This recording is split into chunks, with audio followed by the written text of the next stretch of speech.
What's up, everybody? Thanks again for stopping by for another edition of March 4th with Mike Bauman. I, of course, am your host, Mike Bauman. Whoever you are, wherever you are listening from, thank you so much for checking out the Badcast. If you're a returning listener, I greatly appreciate your continued love and support.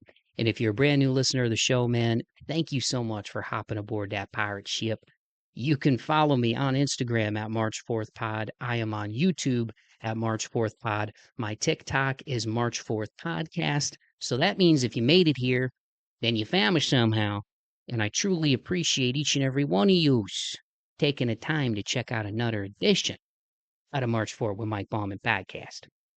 How's everybody doing, man? I hope that everybody's doing well out there. We're officially 1 month into the new year, so I hope your 2025 is off to a good start. I hope that whatever New Year's resolutions that you have, be they fitness, mental, spiritual, work-wise, business-wise, that you're sticking to it. I did see a funny story a couple weeks ago on the local news. There was a place that was giving out donuts to people. I think they call it Quitter's Day. It's like January 17th or 18th, something like that. People get like 2.5 weeks into the new year and they just throw in the towel on their New Year's resolutions. But your boy's trying to stay strong, though. I started a new exercise program a couple months ago. I've done it before, so it's not quote unquote new, but just after the holidays and stuff, man, your boy's got a sweet tooth. When I get a pint of ice cream, it's my pint, it's mine, and I down the whole thing. So I have a pretty good healthy diet otherwise, but ice cream, I freaking love ice cream. But I'm trying to stay sharp. For me, the old habits die hard. That old quote is true. And for me, it's sleep, man. So January wasn't a great sleep month. It's probably why I was sick recently and just burning the candle at both ends between my job and doing the podcast and reaching out to people and exercising and kind of wore myself down. So it was kind of a bit of a rocky start in January, but the show's doing well. I continue to get awesome people on the show, and I'm grateful for everybody who's continuing to listen. This is a really fun week, obviously, that this episode is dropping because it's Super Bowl week. And I know some people might not care. I'll be honest with you, I'm not as interested, not because I'm hating on the Chiefs, but just because my Lions, lost their very first game in the playoffs, and I really thought that this was their year to get there. They were so close last year, but shout out to Washington who came in there and beat them. Even though I do think that the injuries, the mounting injuries that Detroit had, I'd like to think that they would have had a better showing. But when you turn the ball over like 4 or 5 times, that doesn't help your cause. But they got a summer and an off season to get healthy and bring in some potential free agents. So I'm optimistic, but I will say though, just appreciate what you're seeing for what it's worth. You didn't ask for my advice, but a lot of people have recency bias with Kansas City. They forget that the Chiefs were in the basement of the NFL for years, like my Lions, and the run they are having is quite historic. They've had a lot of bad luck over the years between injuries, and they've had some great players like Tony Gonzalez, one of the best tight ends to ever play football, and they just could never really put it together while he was there, despite his individual success. Trent Green had some unfortunate injuries. Their old quarterback from a few moons ago, he was a great guy and a great quarterback, and had injury issues and stuff from what I remember. So you know, this run that the Chiefs are having is pretty incredible, and I'm hoping we can turn a corner, man. We often build people up in our culture just to like tear them down, and I don't get that. It's like why aren't we happy for people when they win? They got a good front office. They drafted well. They brought in the right guys. I mean, they drafted Travis Kelce. They drafted Patrick Mahomes. They brought in Andy Reid as a head coach. So you can hate on it, but what's stopping anybody else's team from being smart and making good moves? You know what I mean? So anyway, I'd be more interested if my Lions were playing in it, but I'm still going to watch, regardless of who wins. But a three-peat Super Bowl, it's never been done, so we shall see. Philly is tough, man, and they're having a great year too. Saquon Barkley, it's just so awesome to see him having a great year after what happened in New York. AJ Brown is a former Tennessee Titan. I'm sure the Titans fans are probably bummed out to see them, trade him, and he's doing good in Philly. And then, not bringing Derrick Henry back, and he just had a great year with the Ravens. But anyway, they got a number one pick. They got a chance to reset. So fun football week. Basketball. I'm a huge basketball fan. My favorite sport. We just had a crazy trade, the wildest trade I've seen in my lifetime. I don't think anybody saw it coming. Luka Doncic going to the Lakers for Anthony Davis. So that was one people didn't see coming. Who knows what's coming next? Who knows? Maybe LeBron's going to get traded back to Cleveland with Bronny, and they're going to send a center back to the Lakers, and he's going to join this Cavs team that's surging. Who knows? It's all on the table. But fun sports week. But transitioning back to music, because that is one of the central themes of this show is music, because I love music and it's very healing and it's very powerful and very therapeutic for me in my life. And I feel very fortunate in conjunction with the theme of the show, March 4th. The main theme of the show is perseverance, moving forward, pushing through obstacles, overcoming. And like I just said, music is a big force in my life for those things. It's helped me get through and continues to help me get through really difficult times.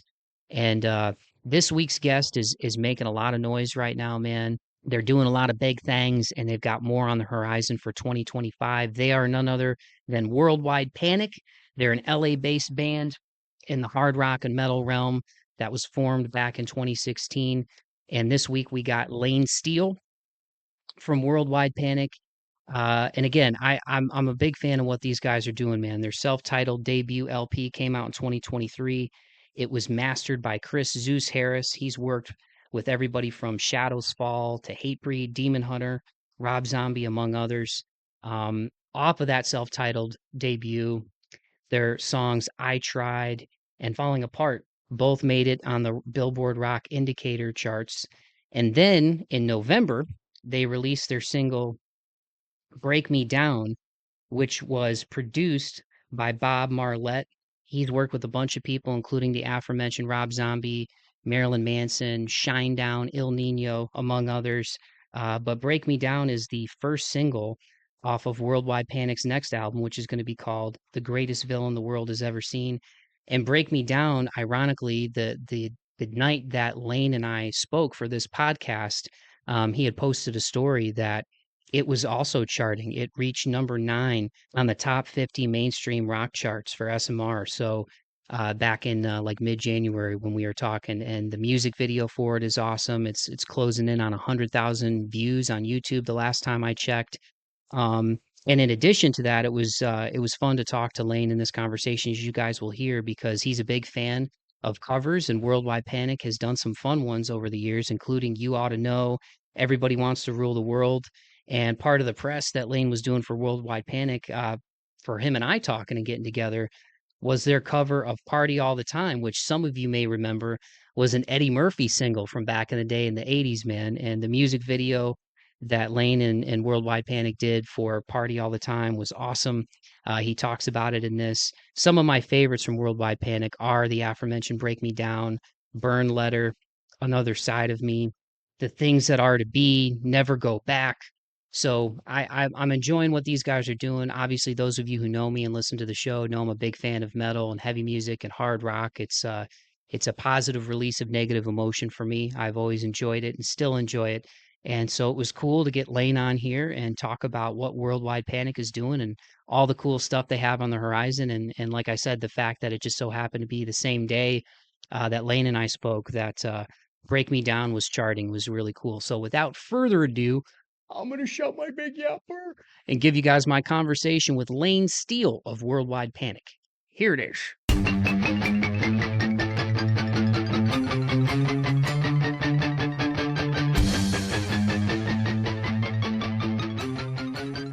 Alrighty, well there we go, Lane. Well, dude, thanks again so much for taking the time to do the show, man.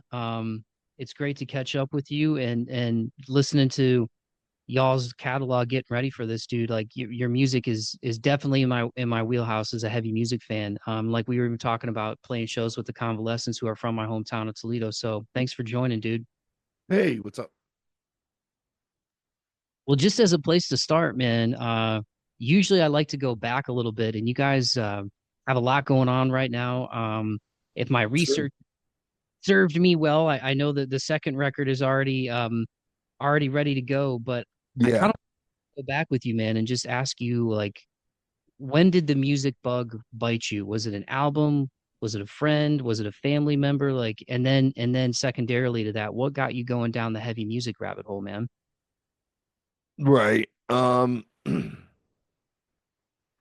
So, you know, some things are born out of good things, some things are born out of bad things. This was born out of bad thing. I was a child actor. I did, successfully try to, do the best I could since from, about like 6 to, you know, uh 13, 14, 15. Like that was my whole life was acting, and I was in a slew of shows, and I I really wanted that to be the trajectory of my life in a real way. I just wanted to be an actor, and then I, I I got sent away to this like boot camp and boarding school, and it was terrible, and the only thing that I could do was kind of remember like a thimbleful of knowledge of what I remembered of like hard rock and heavy metal, and I would like sing these songs like softly, and I had no music. I just remembered the songs in my head, and it was like, oh well, okay, I'm good at like remembering lines. I'm good at remembering when I come in and song structure, and I don't even have a song. It's an imaginary play button. So I was like, okay, maybe there's something here, and so I got out of that situation and I just dedicated myself fully to music and trying to um, ultimately um, make music that would resonate with other people who were, generally going through the things I was going through in life. And that was like my goal, and that's all I wanted to do. And that's what I became. Well, I'm glad you made it out of a tough situation, dude. Sure. You know, Yeah, that's I am too. that's A part of me, anytime a part of me did, and then a part of me didn't. So a part of me is always stuck there. So just the so memories it's of the it's it's a experience. it's all perspective on how you look at trauma recovery. So Who were some of the artists initially when you were getting into music that really spoke to you? Like I mean, obviously, like you said, remembering lyrics and knowing that you could right. put stuff together. Like anybody that really stuck out to you, or any records that really helped you kind of get through that? um,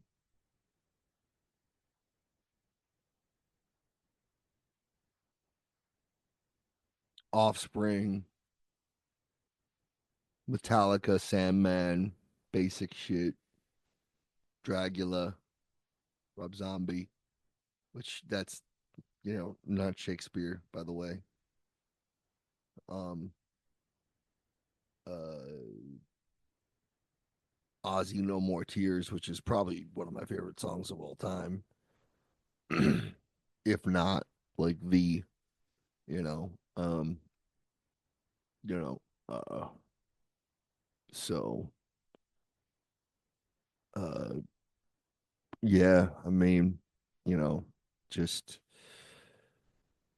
and then, I've survived the whole trend thing, all you know, um the new metal and the metalcore and the groove metal, which was popular in the early 2000s, which I still love, but is not as much popular now. You know, it's and I love death metal, I really do. Uh, but you know, back then it was, as I said, there's a thimbleful of knowledge worth of shit, and it was basic, basic bitch shit. So it was cool. It got me through hard times. It led me to you know find some of the bands that later became my favorites and shit like that. So yeah. So acting as a kid, you know at a pretty young age, like as far as your singing voice, like having the confidence to do it, knowing you had the ability to do it. So by the time Had you no were clue I knew how to knew had no clue I knew how to do it. Had no clue I knew how to do it. Didn't even try, really. Wasn't there was like musical based things that I did and you know, all that, but it wasn't until after the revelation and then being in high school and choir and shit like that and then getting awards in choir and going to like state then I realized like, I had a voice and stuff before my recording career, you know, which I've been doing at this point 21 years. So, congrats, man. Yeah, 2+ decades. There's been a lot of changes in the music industry in that time too. And even and you were even mentioning like all the different subgenres of metal and hard rock that, it's kind of gone through. And now we're in sort of this streaming era where a lot of people have kind of gone the singles route, before records come out. So yeah, you've seen a lot in those 2 decades, I'm sure, man. oh yeah, yeah. Live to tell about it, but then I'm also inept with a lot of new music and then like I'm like, oh, let me people like this Bad Omens band, I'll check them out and then I'm like, oh, they're actually good and then like check out this band and they're like, oh, they're not so good.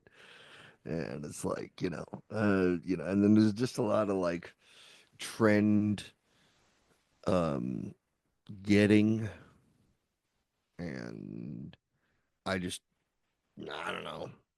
I'm not in a position where I'm gonna follow some trend. I don't. So whatever I do comes from a pretty pure place because I don't generally listen to a lot of new shit. Well, I think that's probably I mean, at the end of the day, that's like the best place to come from as an artist, right? Whether it's acting or music, like I feel like the authenticity tends to translate. I mean, trends will come and go, right? But the bands and the artists that are doing their thing, I think will break through. Like, you mentioned new metal being one of those genres that at its And peak, it's right? back. It's Yeah, back, yeah. right? Korn has stuck around, right? When Slipknot came out, and Mushroomhead, who I know you guys have played shows with as well, like, you know, Chord with, yeah. yeah, nobody was doing what they were doing. Mushroomhead was like, correct me if I'm wrong. I mean, they're Ohio too, where I'm from, but I mean, they were like early '90s doing some stuff like at that time, Correct. and that stage show that they had where nobody had seen that before. So yeah, I think that's a good place to be, man, as far as authenticity and even the music that you guys are putting out. I just saw Break Me Down that you guys posted. That's like number 9 SMR right now on the top 50 mainstream rock chart. I mean, as this is hitting people's ears, it'll be early February, but this is mid-January, so congrats on that. And that's not the Thanks, first buddy. one of y'all's song to track, man. I know. Um, and that chorus is a banger, by the way. Thanks, That's buddy. that's one of the things I wanted to ask you about when you guys are making that. Like, did you know pretty immediately that that one in particular was gonna be Yeah. one that would hit people? Because first time I heard that one when I was listening to y'all's catalog, I was like, that's right away when you hear it. Yeah. It was literally written to be a hit. We wanted to take, you know, close attention to what was our hits before, what made them track and everything, and a lot of it was like, okay, well, we made them really commercial and really kind of poppy, and not to say that Break Me Down isn't, because it totally is. Um, but the thing that really was important to us was just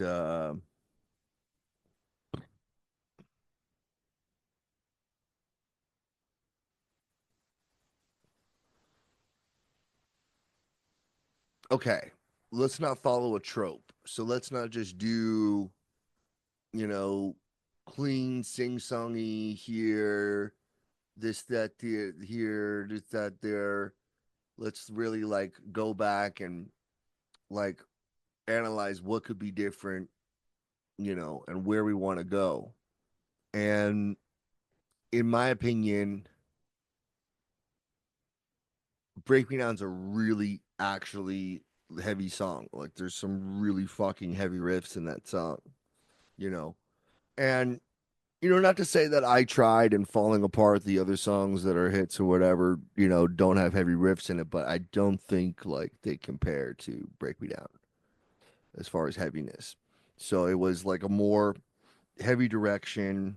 Um, Everybody who was involved with Break Me Down, um, from the early demo stage, uh, who everybody who heard it from the early demo stage was already invested in it. I think and that was kind of an establishment for me because I'm kind of put off like oh, here comes Lane and his fucking harebrained ideas of thinking he's got a hit again or some shit. You know what I mean? And dude, I'm not trying to be fucking greedy. I've toured with a bunch of famous bands, and I've had, you know, now three, radio hits, man, and people fucking spend their whole lives trying to figure out how to get, you know, one song that tracks the people, and I did it three times. So, the thing about Break Me Down was everybody believed in it from the early demo stage, and the early demo is pretty fucking eerily close to what the final product is. Um, and we had a really good idea from the early demo stage, what we were trying to do and what we had, and we were like, okay, this is definitely going to be, the follow up big radio single, and everybody believed in it. Bob Marlette, his family, um, Tommy Gibbons, the guitar player at the band at the time, did a great job on guitar. Um, uh, Bob Marlette's son, Chris Marlette, uh, and then then it got in the hands of the big dog Zeuss, the other big dog besides Bob, Zeuss, and the whole thing just caught fire, and he came in and added his you know expertise with the master and everything like that, and fixing up things for like the radio edit, which doesn't say the fuck word and all that shit. Uh, uh, you know, we really and people are like, I didn't even realize there's cursing in the song. And I'm like, yeah, it's not like about being, naughty. It's just, it's it's using it in a way of exacerbating a negative, Um but yeah, the chorus, the whole song was, we've talked about it a lot in the press already. Um it was about a negative interaction that we have with the public, with the producer, and he basically listened to things like Falling Apart and I Tried, and this was stuff that we're not Falling Apart, but I think I Tried, and it was just in the first couple weeks of its radio campaign. It wasn't sure if it was going to be a hit or not. We never really tried, this big of a radio campaign before. We were like, we were shooting low with like trying to do like small things of like, college radio and things like that, and, you know, um, this producer was like, I don't hear it, but like the new stuff that you're writing is good. And it wasn't Break Me Down, but it was like stuff that you guys are going to hear on, the greatest film the world has ever seen, which is the second LP, which we wrapped up. Um, but, you know, um, I don't hear it and I don't this, that, the other. And, so it's just like, we don't want to work with somebody who's going to like try to, break us down to build us up again. And that was it. That was it. So that we're going to write a song about it. So there you go. Like you said earlier, I'm trying to I'm going to paraphrase it, but sometimes there's good that comes out of the bad, or sometimes the bad sticks with you. But you guys turned a negative into a positive with that one, a huge positive. I mean, like I said, just Yeah, as a right. ready for this, just seeing the continued charting. Like I have Spotify, so you see like the streaming numbers on that, but Oh yeah. that's really awesome, man. And again, the bands that you toured with, like Mushroomhead, Smile Empty Soul, Flaw is a band that like that record. Oh gosh, I'm trying to remember the name of the record with the kid's face on it and all the like that Yeah. whole uh is so sick, man. Those guys are awesome, but yeah, I mean, and for you, you mentioned 21 years doing this, man. Yeah. And congrats, because I know the music industry is a grind. I just know from some of the good and the bad I hear in Nashville. So I imagine I can't even imagine LA with the film industry and stuff out there too. I'm sure you see some gnarly characters, but there's a lot of good Oh people yeah. too. Are there anybody on this journey, Lane, that you want to give a shout out to as far as people who have believed in you and helped get you to where you are now? Oh yeah. You know, mentioned them in this conversation some already, you know, um, in recent years, Bob Marlette and Zeus, um, both pretty instrumental in, keeping me in business. Um, big guy is uh Blasco, Rob Nicholson, plays bass for Rob Zombie and Ozzy Osbourne, as well as just, manages Zach Wild and a couple other uh pretty big bands. Um, Always big ups to him. He's helped me out from day one. Um, you know, uh Eric Baker from Concrete, he's a huge part of my team. Stephen Nathan from Mindful Music, he's a big part of my team. Um, Shit, man, there's a lot of guys who deserve credit for helping me out. Uh, and you know, above all the other bands that I've toured with, I really got to give it up to, and not a lot of people give it up to him as much as they should, is Chris Valls from Flaw, because he was the first person to uh, really see the touring potential in War Wet Panic and put us on tour with his band. And it changed the trajectory of our career. And I'll always be grateful of that for sure. Hell yeah, man. Through the Eyes was the record that I the name was escaping me. And that always happened Right. every time I bring up, I'm like, oh, that Through the Eyes from Flaw is a freaking sick record, man. Yeah. That You got that you got Payback, you got My Letter, you got Hole, you got a lot of really big, Get Up songs. Again. That's another one I love Yep. on that one. And then I think it was '04. The next one had Medicate on that. Gets such still to this day Yep. that song that hits, man.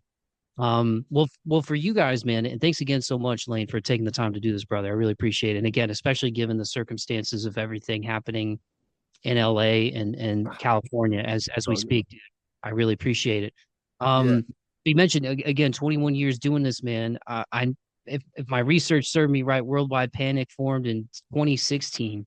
So that's about what, a little over halfway through this run with music for you. What were the early foundations of this band, man? Like in getting this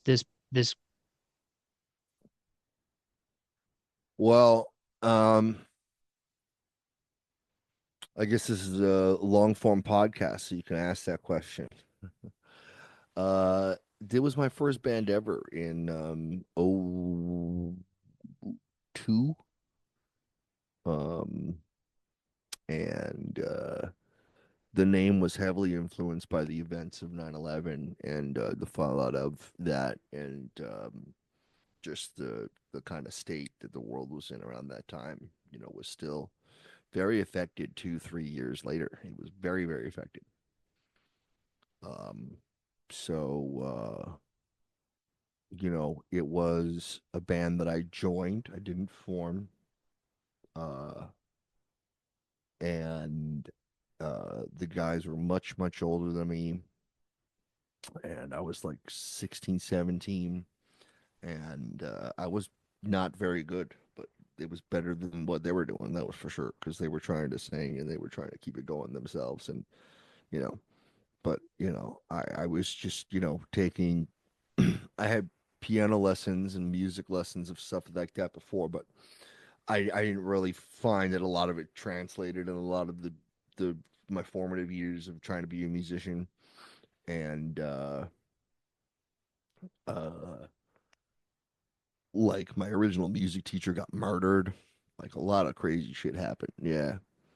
Um and I was taking like vocal lessons at the time and I was doing homeschooling so I could take vocal lessons, and guitar lessons and bass lessons, and I was really wanting to, you know, go from high school into college at, MI, which was like, Musicians Institute, you know, um, which is my alma mater, and I went there for a long time, and I did a lot of things there.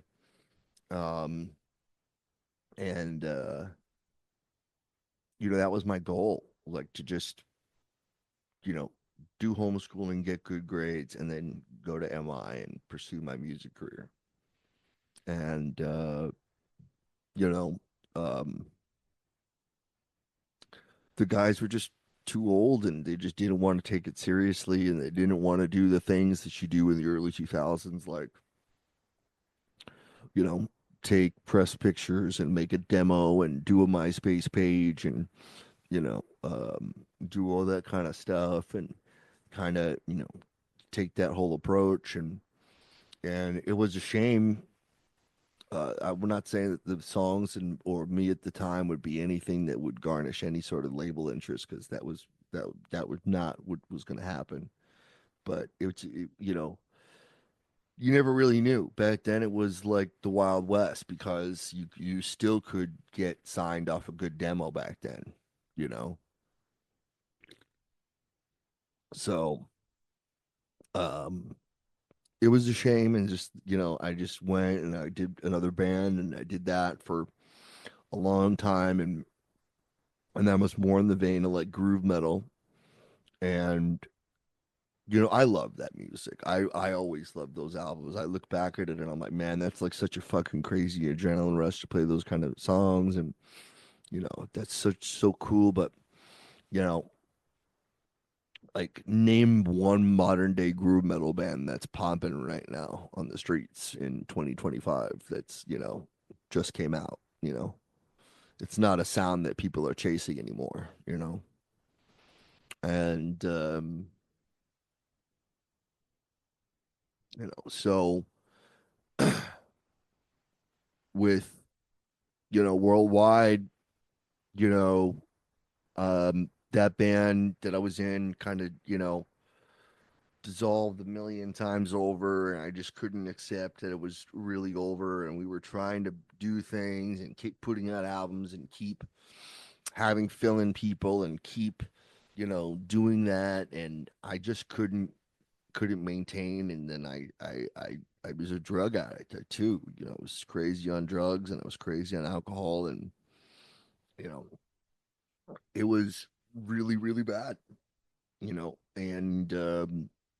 I had to get sober, and I stepped away from music, and I tried to live life without it, and it just wasn't full.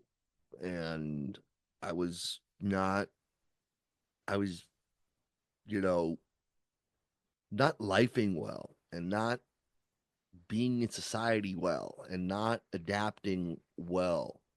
And I was trying to say, well, you achieved this and you should be happy with it. And you could walk away knowing that you did more than most. And in the 10 years that you did it, and you should just be happy. And you could, you know, just walk off into the sunset and everything will be fine.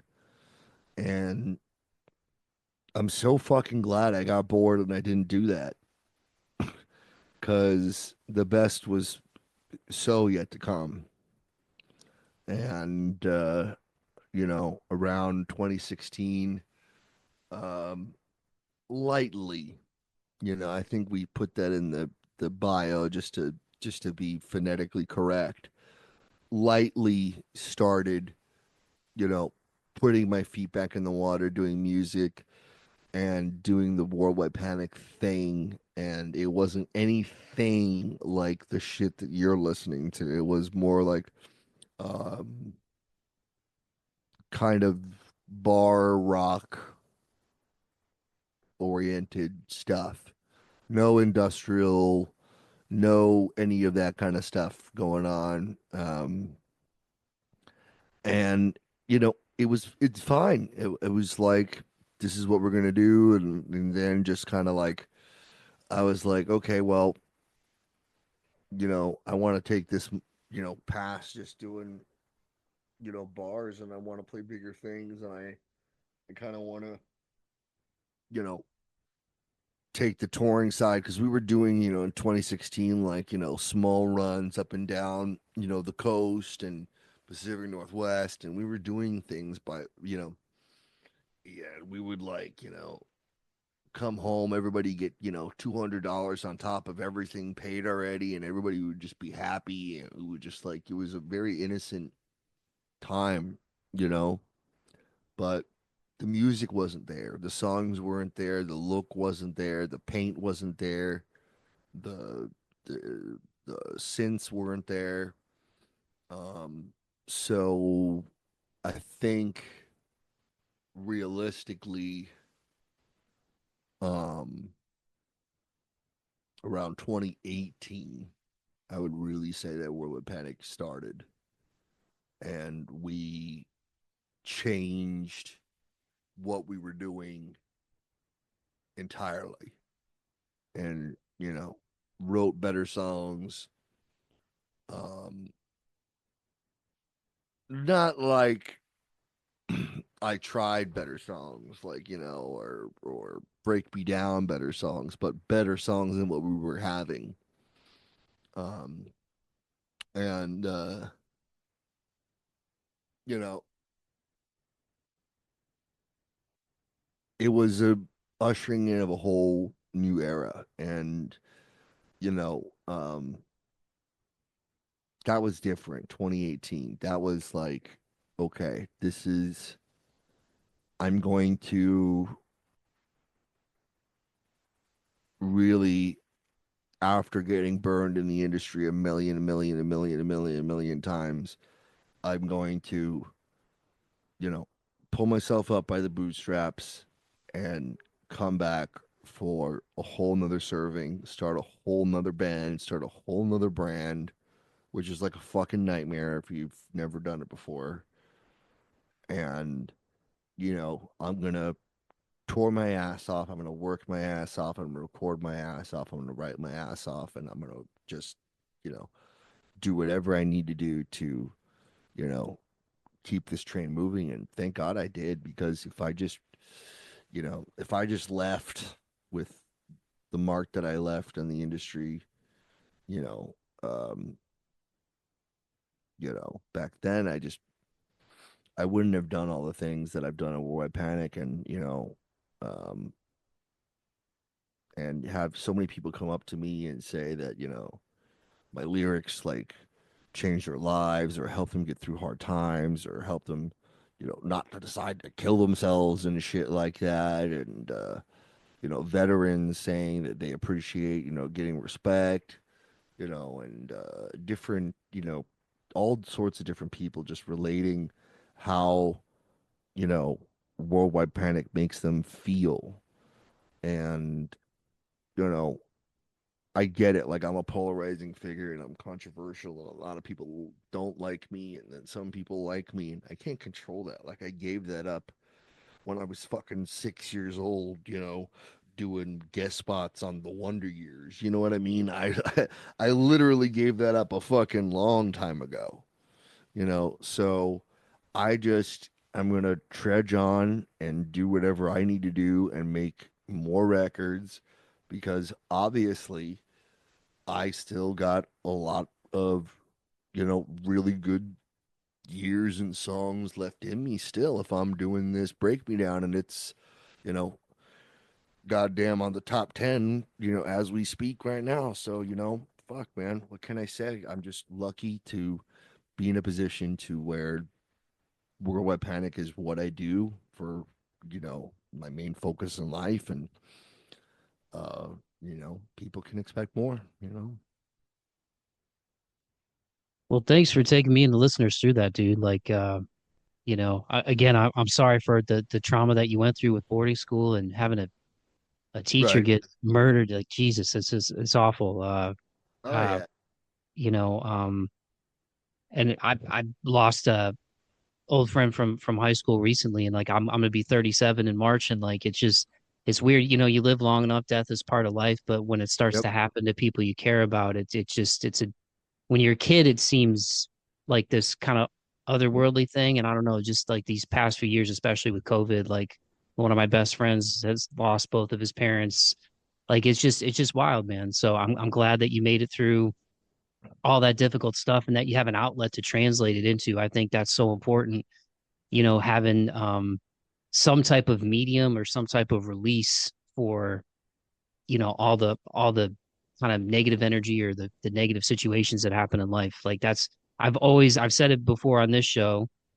So for people who listen to this podcast regularly, I'm repeating myself, but the best way I describe like heavy music, hard rock, like the kind of stuff that you guys do, industrial, influence in there, like it's a positive release of negative emotion. Like that's one of my favorite things about heavy music. Like when my parents were going through divorce, Right. back when MTV was playing music videos and everything, you know what I mean? Right. Like those songs were where all that went. You know what I mean? And so, Right. and you mentioned the military, like you guys shrapnel. Like like you have a song that people are aware. Or even a song like "Never Go Back." That was one of my. I wrote down some of my favorites Yep. from y'all's catalog. I really One love of my "Never." favorite. One of my favorites too, by the way. Oh, nice. That was what 2019, right? So that was not long after like the kind of the rebrand relaunch. Yeah, that's a hell of a track, man. Yep. Thank you. Yeah. I we that is I think we it's one of the closers, if not the closer. But it's like it's a great closer, and on the road with that song, Never Go Back in specific. And I watched the music video today, and it was real cringe. I was like, oh my God, I can't believe I did that. I can't believe I put myself in front of the camera to do that. Um, but and then I was like, is that the final mix? And I was like, it doesn't sound good. And I was like, because I'm like, now I'm like, fucking my ear is like, hearing like Break Me Down and the shit that's on, this album, The Greatest Villain, the second LP that's going to be out this year, and like, my standards are way higher, so I'm just like, oh shit. But, uh, no, you know what? Listen, that song is so good. I love that song.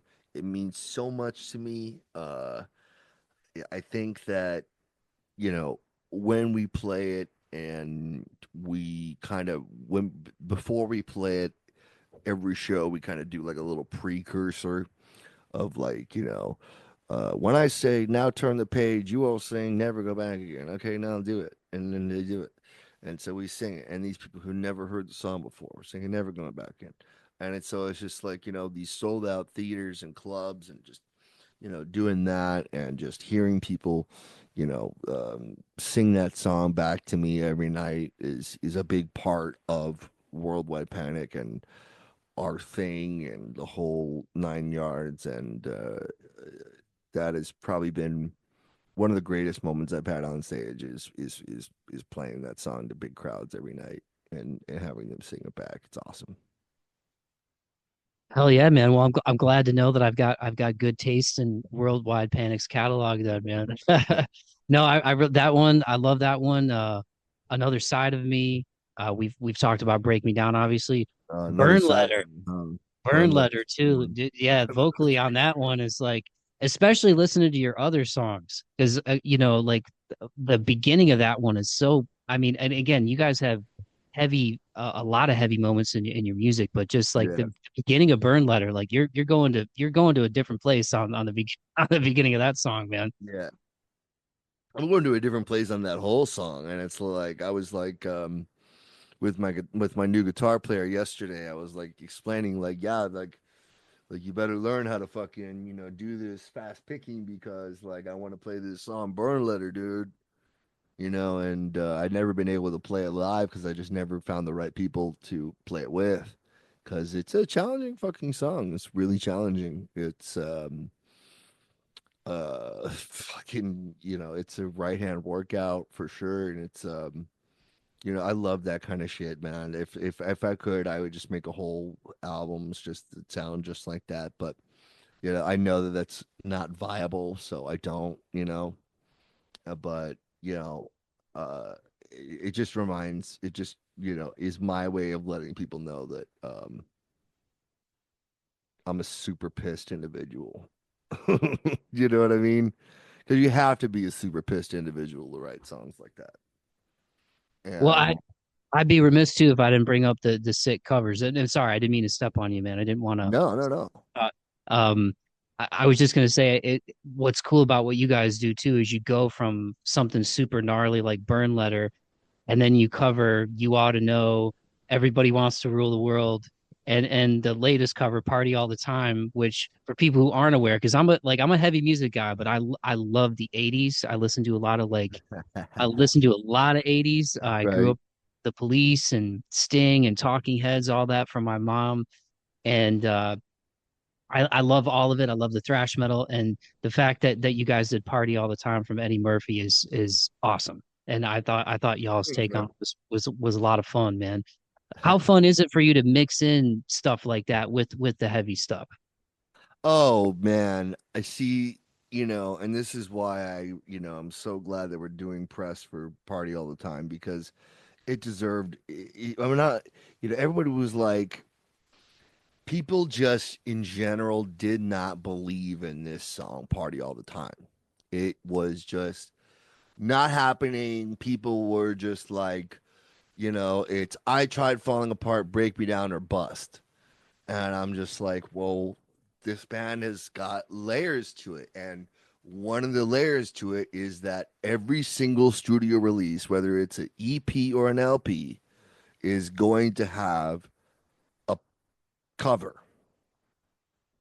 And it's not going to be like any other cover you could ever imagine. It's going to be a reimagining of each. It's not going to be a verbatim. It's never going to be a verbatim. It's never going to be in the same tuning. It's never going to be in the same this. It's never going to be the same. It's not. So stop trying. You know what I mean? Um, if you ever really like after this conversation, like go back and listen to like the breakdown of like uh you ought to know when it does the guitar breakdown in the middle. Um that's a melody. The synth line is the melody that Alanis is humming in the bridge. There's all this fucking Easter egg shit that I consciously worked my fucking dick off to like put in there to be Easter eggs for people to be all like, okay, there was not a breakdown in the original song. This isn't the exact bar length, whatever the fuck. But okay, well, what's that? That melody is what's that melody? That's the melody she's humming. Mm-hmm. And it's in there. It's in there. So it's just like with Party all the time. Um, we had this dude, Angel Nightmare. Um, I don't know if you saw the video, but to me, this dude was like the modern day Rick James, and I was just like, I found him. Like, you know what I mean? And he is just this out there crazy kind of character. You know what I mean? And like he loves that, and that's who he is, and it's like that's who Rick was, and that's like you know what the song was about was like two friends getting together and hanging. And when you see the video, like we like did a whole bunch of things like from the original video. Like the original video is like a whole bunch of Rick and Eddie's homies like hanging out in the basement of studio, and they're slapping hands and they're dressed like 80s. You know what I mean? So like we come in and we start slapping hands with everybody, and you know, uh it's just like little homages that we did, every here and there that I don't think people fucking I don't think I'm ever gonna get credit for. I've never I could fucking go on record on this fucking show and tell you that I'm never gonna get credit for it. But it's like, you know, um, we had a great time. I'm not looking for a sweet dreams kind of traction, you know. I'm not looking for that shit. I'm not. I'm just looking to let people know that this is on the record. I did take time to do this cover. And if you know Worldwide Panic and you know that there's a new record coming, you should know that there's a fucking cover coming too, motherfucker. And it's like at this point, you know. So I had a great time doing it. I think it sounds great. I think Zeuss, when Zeuss got a hold of things and started really mixing it and really cleaning it up and putting it together, yeah, we had something special. And I think it's something special. Do I feel like I want to fucking add party all the time to Worldwide Panic's live repertoire? Probably not. Um, you know, just cause I'm not looking to, the new cover, so I'm gonna play it. It's cool, man. Like, we'll tease it, we'll play. It'll be in the backing track in between songs or something. But like, you know, I'm I'm happy with just the video, the song, you know, and I don't think it's got out there quite enough as it should. I don't think enough people have taken a minute to actually pay attention to it. But time will tell. Yeah, I thought it was fun, man. I thought it was a good one. Well, before I get you out of here, dude, and thanks again so much for your time, Lane. I really appreciate it, man. It's okay. Um, with the next one coming out, the greatest villain the world has ever seen. Um, that's a cool title. What can you tell me and the people about that one? I know you worked with Zeus again on this one too, right? Oh yeah. Well, we worked on a different capacity on this one. I think everyone's like, well, Zeus, and basically people are just writing in press releases. It's just like, well, Lane teamed up with Zeus again. And it's like, is that really it? Like, Zeus, what he did on the last record, his capacity was mastering engineer. That's all he did. He didn't mix, he didn't critique mix, he didn't do any of that shit. But if you ask me, if you could, you know, credit one other person than yourself from making the Worldwide Panic self-titled record, you know, a success. Who was it? Zeus, because he took pretty flat mixes and he mastered the shit out of them and added body, and he worked really hard. But you know, anybody who knows the difference, I mean, Zeus this time around, he makes like 8 songs. you know. So that's getting into the weeds of things deeply. We exchange like, up to two mixes a song sometimes until we, really got it right. But he was so great to work with, and the guy's such a professional, and just everything was done to perfection and way better than what I could imagine. So I think people need to realize that this is a different capacity of work. When somebody is just a mastering engineer, it's more of a casual thing. I think when somebody gets involved in a mixing situation, that's like the make or break of your record. Like that's going to decide everything. So that's, um, so important. And I'm so lucky to have shared this experience with a professional like Zeus. And I don't know what the future holds for our relationship, if we're gonna do more collaborations together. But I can tell you that I genuinely really had a great time working with him. Yeah, and the fact that I saw you guys had Rob Zombie is one of the influences. You mentioned Blasco being super supportive in your career, and I gotta Yes, imagine yes. it's really, really cool to be able to work with a guy like Zeuss who has worked with like Shadows Fall, Hatebreed, Rob Zombie, Demon Well, Hunter. how do you think I met Zeus? Through Blasco.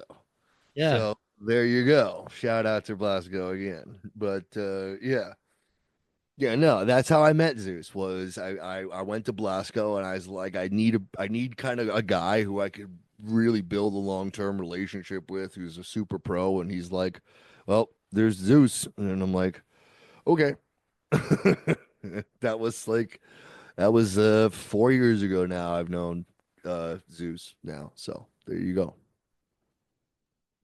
Well, I'm looking forward to hearing it, man. The last thing Yeah, I'll out of here on this lane, and thank you again so much, dude, for taking your time. For sure. real, I really appreciate it, dude. It's been cool learning more about Worldwide Panic and just your journey too, man, as just a human and a musician. But with the theme of the show being, perseverance and moving forward, and that kind of being like the tie-in, and we've already talked about it a lot already with just your Right. story. Is there any advice that you would give to anybody out there? We're at the beginning of the year. Just with some of the stuff that you've gone through to get to a better headspace and the position you're in now as a creator and just as a person. I have a lot to work on, even with myself. It's even, today is a day of celebration, and thank you for mentioning it, with the charting, and it still hasn't fully even sunken in with me yet, like it's happened, So it it's maybe a defeatist mentality in me, maybe it's like, you deserve it, and it's like, yeah, you fucking worked 2 years for this, you son of a bitch. And it's like, but it's like, basically a lot of people go around and they say catchy things like, believe in the power of manifestation. And, it's like, you know, uh, I'll leave you with something else. Believe in the power of hard work and believe in the power of, you know, having to do, you know, what I did with Break Me Down with my whole career. And it's like, this is the reason why we're having this podcast is because you got a press release in regards to Party All the Time, correct? So I had to fight for Party All the Time and say that this song is good enough for me to do a campaign with this. And it's little, and it's not fighting, it's not trying to go against the grain, but if you as an artist feel really passionate about a piece of material that you have, fight for it, see where it goes, you know and no, you can't fake these numbers. You can't fake these numbers. It's not something you can buy onto. You can't take a shitty song and pay somebody to put you number 9 on the top 50 charts. It doesn't work that way. These are radio reported spins, and you know that. And you know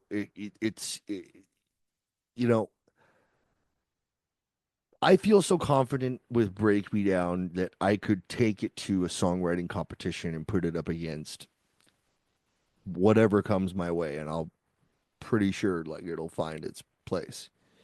Like, it's a great written song. I believe in it wholeheartedly. And if you're an artist and you are or you are just a creative or whatever, and you just believe in what you're doing so passionately, invest yourself fully and see where it takes you. And it might not everything is going to be a hit. If I everything I did was a hit, I would be in a completely different, the background of this would be my mansion, not, my V kid and a few bases. So my 10 cents is, believe in the power of hard work.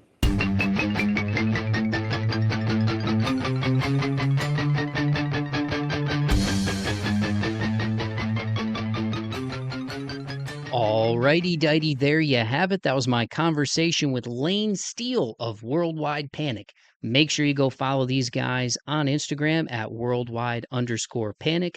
The links to all of their stuff will be in the podcast description for this episode. So just scroll down to the bottom of that podcast description, hit those links, and go follow and support Worldwide Panic, especially if you love hard rock, modern rock, heavy metal. These guys are doing their thing, man. Once again, go check out their self-titled debut LP, which came out back in 2023. You can find their music wherever you get your music. Run up the numbers on Break Me Down, which again is continuing to chart, which is awesome. And also go check out these awesome covers that Worldwide Panic is doing, man. You ought to know Everybody Wants to Rule the World, Party All the Time, the latest one, the Eddie Murphy cover. The music video is awesome. I just want to say to Lane, dude, thank you so much for taking the time to come on the podcast and share your musical journey with myself and the listeners. It was great talking to you, man. And I'm really excited for what you guys have in store for 2025, including the forthcoming LP, The Greatest Villain the World Has Ever Seen. So really appreciate the time, man. And again, man, like we talked about in that conversation, the work that these guys have put in, the touring that they've done with Flaw, who I love, Smile Empty Soul, Mushroomhead, the Convalescence, who's from my hometown of Toledo, Ohio. So it's awesome to see those guys continuing to do their thing as well.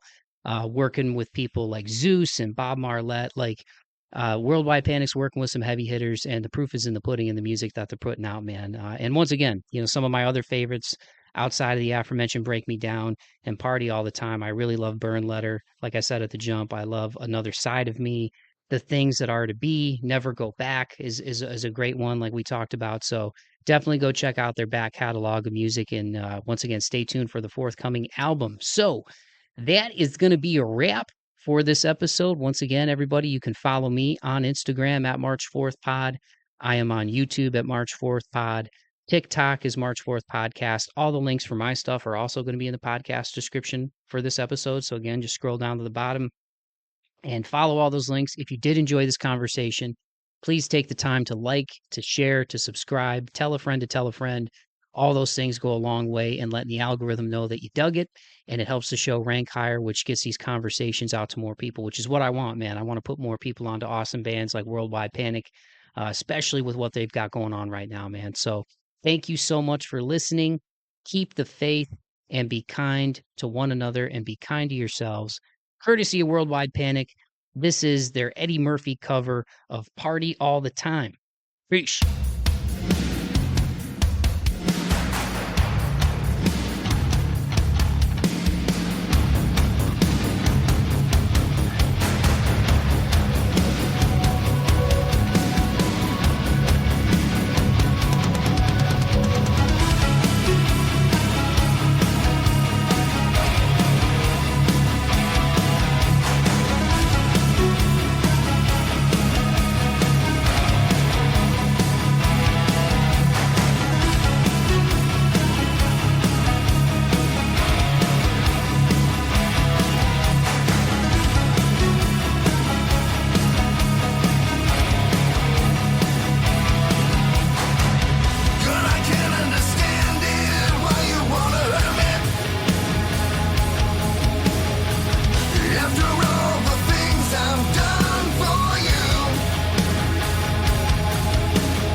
Champagne and roses, put diamonds on your face.